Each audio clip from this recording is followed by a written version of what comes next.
নমস্কাৰ ৫৫৫০টা পদৰ ক্ষেত্ৰত প্ৰথম পৰ্যায় আৰু দ্বিতীয় পৰ্যায়ৰ যি ভেৰিফিকেশ্যন আছিলে তাৰ প্ৰায় কমপ্লিট হৈছে আৰু এবচেণ্টিসকলৰ কাৰণে দিছে তেওঁলোকৰ সেই দুটা ডেটত হ'লে সম্পূৰ্ণ ভেৰিফিকেশ্যনৰ প্ৰচেছটো শেষ হ'ল বুলি ক'ব পৰা হ'ব।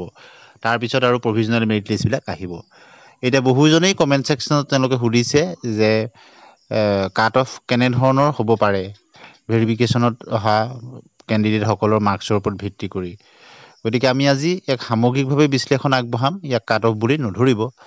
আৰু যিহেতু বিজ্ঞাপন প্ৰকাশ পোৱাৰ আগৰ পৰাই আমি এই ক্ষেত্ৰত আপোনালোকৰ লগত সংযোগ হৈ আছোঁ আৰু আপোনালোকৰ বিভিন্ন কমেণ্ট, বিভিন্ন ধৰণৰ শেহতীয়া যি ঘটনা পৰিঘটনা সকলোখিনি দিশ চাই আমি কিছু কথা আপোনালোকৰ আগত তথ্য ভিত্তিকভাৱে আগবঢ়াব বিচাৰিছোঁ। আপোনালোকে আপোনালোকৰ মতামতসমূহ কমেণ্ট ছেকশ্যনত লিখিব আৰু কাৰোবাৰ যদি নম্বৰ আপোনালোকে আমি ইয়াত কোৱাতকৈ কমো হয় বা বেছিও হয় তাত আপোনালোক হতাশ বা নিৰাশ নহ'ব। ইয়াক এক সামগ্ৰিক বিশ্লেষণ বুলিহে ধৰি ল'ব। প্ৰথমতেই আমি যদি চাওঁ, যিহেতু আপোনালোকে গম পালে DWD ডাইৰেক্টৰ মহোদয়ে কৈছে যে প্ৰায় দুগুণ প্ৰাৰ্থীক মাতিছে। গতিকে কোন কেটেগৰী কিমান নম্বৰলৈকে মাতিছে, বিভিন্ন কমেণ্টৰ পৰা আমি গম পালোঁ যে আনৰিজাৰ্ভত 60 তলৰ প্ৰাৰ্থী মতা নাই।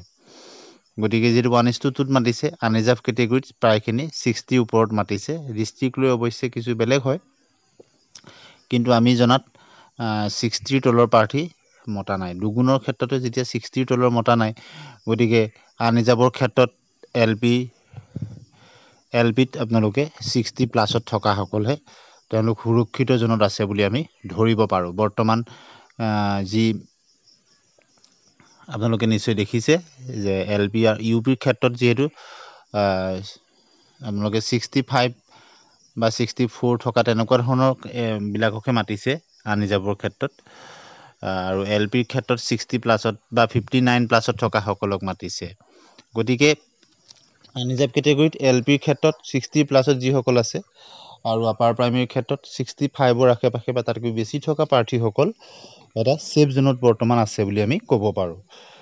জিলাভিত্তিক কিছু বেলেগ হ'ব, কিন্তু সামগ্ৰিকভাৱে যদি আমি চাওঁ, ঠিক একেদৰে OBC MOBCৰ ক্ষেত্ৰতো আপোনালোকে যদি চায়, কিন্তু আমি যিমান দূৰ গম পাইছোঁ যেনেদৰে আনৰিজাৰ্ভৰ ক্ষেত্ৰত 62, 63 এনেকুৱা ধৰণৰ প্ৰাৰ্থীবিলাকক মাতিছে LPৰ ক্ষেত্ৰত, আৰু আপাৰ প্ৰাইমেৰীত 65 বা তাতকৈ বেছি থকাসকলক মাতিছে ভেৰিফিকেশ্যনত।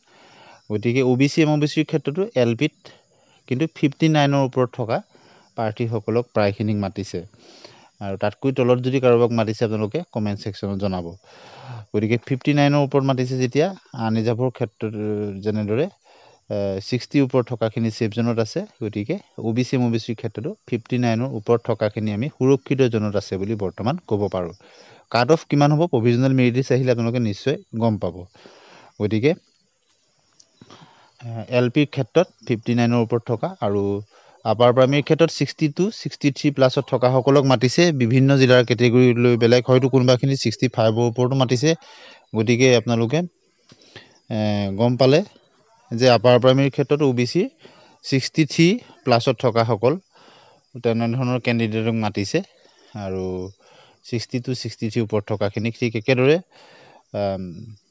SCৰ ক্ষেত্ৰত আমি গম পাইছোঁ যে জিলাভিত্তিকক লৈ 58+ থকা প্ৰাৰ্থীক মাতিছে LPৰ ক্ষেত্ৰত। ঠিক একেদৰে আপাৰ প্ৰাইমেৰীৰ ক্ষেত্ৰতো 60ৰ আশে-পাশে থকাসকলক মাতিছে। গতিকে 58+ থকাসকল SCৰ ক্ষেত্ৰত ছেফ জোনত আছে বুলি আমি ধৰিব পাৰোঁ। ঠিক একেদৰে ST প্লেইনছৰ ক্ষেত্ৰতো একেধৰণৰ 58 বা 57.9 বা 58ৰ আশে-পাশে থকাসকলকে মাতিছে। গতিকে ST প্লেইনছৰ ক্ষেত্ৰতো সেই যিসকল কেণ্ডিডেটক মাতিছে, যিটো 1:2 এজন তাৰপৰা দুজনকৈ প্ৰাৰ্থী মাতিছে, প্ৰায় 10,000মান প্ৰাৰ্থী মাতিছে। গতিকে আপোনালোকে নিশ্চয় গম পাইছে যে ST প্লেইনছৰ ক্ষেত্ৰতো কোনসকল প্ৰাৰ্থী সুৰক্ষিত জোনত আছে। ঠিক একেদৰে আমি যদি চাওঁ T টাইপছৰ ক্ষেত্ৰত কিন্তু কম নম্বৰ থকা 57 বা তাতকৈ ওপৰত থকা প্ৰাৰ্থীও মাতিছে LPৰ ক্ষেত্ৰত। আপাৰ প্ৰাইমেৰীৰ ক্ষেত্ৰত কিছু হাই নম্বৰ থকাকে মাতিছে। গতিকে আমি যদি সামগ্ৰিকভাৱে চাবলৈ যাওঁ, PWDৰ ক্ষেত্ৰতো তেনেদৰে কিন্তু 60ৰ আশে-পাশে থকা প্ৰাৰ্থীহে মাতিছে। ST হিলছৰ ক্ষেত্ৰত কম নম্বৰ থকা প্ৰাৰ্থীও আহিছে। বহুতেই যে ক'ব বিচাৰে যে 55 থকা প্ৰাৰ্থীকো মাতিছে, হয়তো সেইবিলাক তেনেকুৱা ধৰণৰ প্ৰাৰ্থী হয়তো আপোনালোকৰ যিসকলক 55ৰ প্লাছত থকা মাতিছে তেওঁলোক হয়তো ST হিলছৰ হ'ব পাৰে অথবা T টাইপছৰ হ'ব পাৰে বা PWD হ'ব পাৰে। গতিকে কেনেধৰণৰ প্ৰাৰ্থী মাতিছে তেওঁ কেটেগৰীটো আপোনালোকে চাই ল'ব। আৰু তেওঁলোকৰ আকৌ এক্সট্ৰা কাৰিকুলাৰ এক্টিভিটি আছিলে নেকি, কালচাৰেল আছে নেকি, NCC আছে নেকি, টেটৰ মাৰ্কছত 55 হয় কিন্তু কালচাৰেল যদি তেওঁলোকৰ আছিলে, তেনেধৰণৰ কথাখিনিও আপোনালোকে চাব। যদি সামগ্ৰিকভাৱে আমি চাওঁ LP আৰু UPৰ ক্ষেত্ৰত আমি এটা কথা ক'ব পাৰোঁ, LP ক্ষেত্ৰত কিন্তু সকলো কেটেগৰীৰে আপুনি ST হিলছক বাদ দি বা T টাইপছক বাদ দি আমি যদি চাওঁ বা PWD 2-1ক বাদ দি 60ৰ ওপৰত থকাখিনি কেটেগৰী কিন্তু তেওঁলোক এটা ছেফ জোনত আছে বুলি আমি ক'ব পাৰোঁ। অৰ্থাৎ ST হিলছৰ হয়তো 60 তলত আহিব পাৰে, PWDৰ হয়তো আহিব পাৰে, T টাইপছৰ হয়তো কিছু কিছু জিলাত আহিব পাৰে। গতিকে আনৰিজাৰ্ভৰ OBC হওক, SC ক্ষেত্ৰত হয়তো 58, 59 হ'ব পাৰে বা ST প্লেনছৰ ক্ষেত্ৰতো 58, 59 হ'ব পাৰে।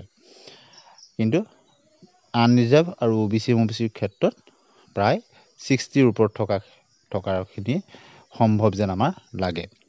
ঠিক একেদৰে আপোনালোকে যদি চাই আপাৰ প্ৰাইমেৰীৰ ক্ষেত্ৰত 65ৰ প্লাছত থকা বা 64 প্লাছত থকাখিনি যিসকল আনৰিজাৰ্ভ কেণ্ডিডেট তেওঁলোক ছেফ জোনত আছে বুলি আমি ক'ব পাৰোঁ। ঠিক একেদৰে OBCৰ ক্ষেত্ৰতো 62, 63 ওপৰত থকাখিনি ছেফ জোনত আছে বুলি ক'ব পাৰোঁ। আৰু SC ST প্লেনছৰখিনিও 60 তলত অহাৰ কিন্তু সম্ভাৱনা নাই, 60ৰ আশে-পাশে থাকিব। আৰু একেদৰে হিন্দী টিচাৰৰ ক্ষেত্ৰতে যদি আমি চাওঁ, হিন্দী টিচাৰৰ ক্ষেত্ৰতো কিন্তু LP ঠিক একেদৰে আনৰিজাৰ্ভ OBCৰ ক্ষেত্ৰত 60 প্লাছত, SC ST প্লেনছৰ 58, 59ৰ ওচৰা-ওচৰিত আৰু ST হিলছৰ কেটেগৰীত কমিব। আৰু বেংগলী মিডিয়ামৰ ক্ষেত্ৰতো বহুতে জানিব বিচাৰে, কিন্তু প্ৰায়বিলাক কেটেগৰীত প্ৰায় বিশেষ ডিফাৰেঞ্চ কিন্তু নাথাকে। LPৰ ক্ষেত্ৰত OBC আৰু আনৰিজাৰ্ভৰ ক্ষেত্ৰত 60ৰ তললৈ অহাৰ কিন্তু সম্ভাৱনা খুব কম বুলি ক'ব পাৰি। গতিকে অন্যান্য SC ST প্লেনছৰ ক্ষেত্ৰত হয়তো পইণ্টৰ ক্ষেত্ৰত জিলাভিত্তিক কিছু তললৈ অহাৰ সম্ভাৱনা আছে, জিলা নিৰ্বাচনৰ বহুতখিনি কথা থাকে। গতিকে আৰু আপাৰ প্ৰাইমেৰীৰ ক্ষেত্ৰত আনৰিজাৰ্ভ আৰু OBCৰ 65ৰ আশে-পাশে থকাৰ পূৰ্ণ সম্ভাৱনা আছে বুলি আমি ক'ব পাৰোঁ।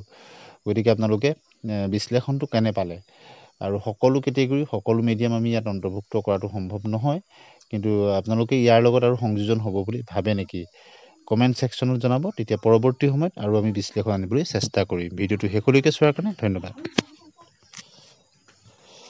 শেষত এটি অনুৰোধ, আপোনালোকৰ কিমান নম্বৰ আৰু কোন কেটেগৰীত LP আৰু UPত আপোনালোকক ভেৰিফিকেশ্যনত মাতিছিল, গতিকে সেই কথাটো আপোনালোকে জনাব। পৰৱৰ্তী বিশ্লেষণৰ বাবে ই আমাৰ সহায় কৰিব। ধন্যবাদ।